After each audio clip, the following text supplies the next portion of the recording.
Have you ever wondered why these two seemingly different sets of fans hate each other with a passion? Well, we have to go way back to February 1973 to find the answer. This match was a FA Cup fifth round match between Everton and Millwall at Goodison Park 1973. Two Millwall fans were seriously injured, some say killed, for being stabbed, and 11 other Millwall fans were stabbed or slashed. It was in the days of no segregation and the early days of hooliganism and long before all ticket matches.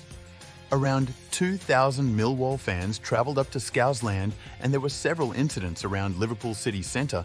The police couldn't cope with the Millwall fans and wouldn't put them in the ground together, so they came up with the idea of letting them in small pockets all over the ground.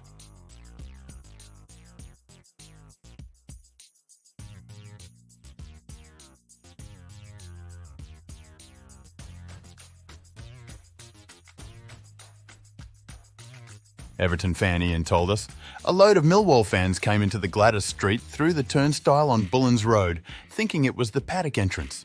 Loads of trouble in the street and with 13 Millwall fans being stabbed.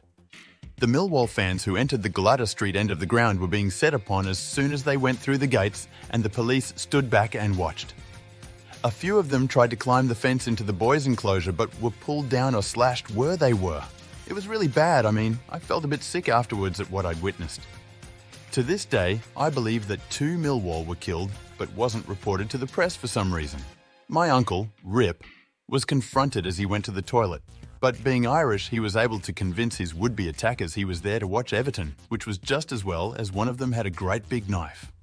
The 1,000 or so Millwall in the opposite end, the park end, started to riot on seeing the disturbance in the Gladys, but were beaten back by the police.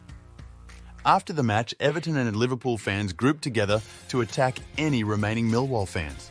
About 100 Millwall were found at Lime Street Station, trying to get revenge on any Everton fan they could find, and were helped by Man City fans who had been playing at Anfield the same day. This created another hatred among the Everton fans for their Manchester rivals.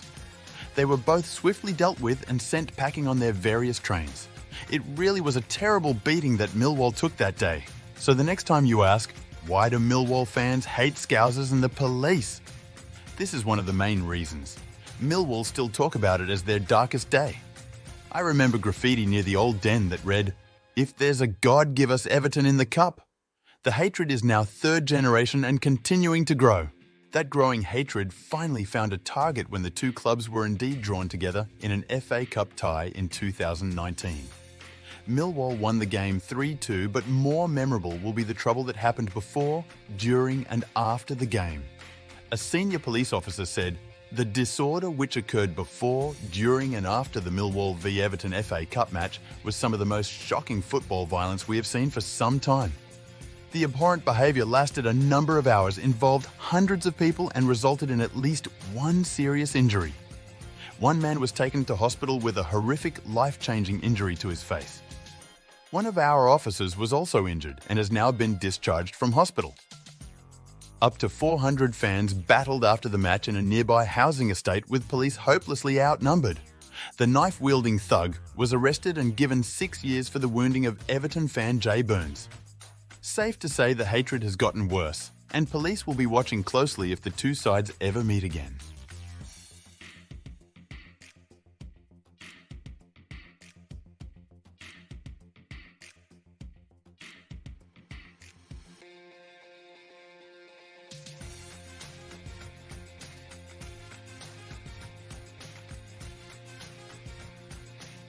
Thank you for watching.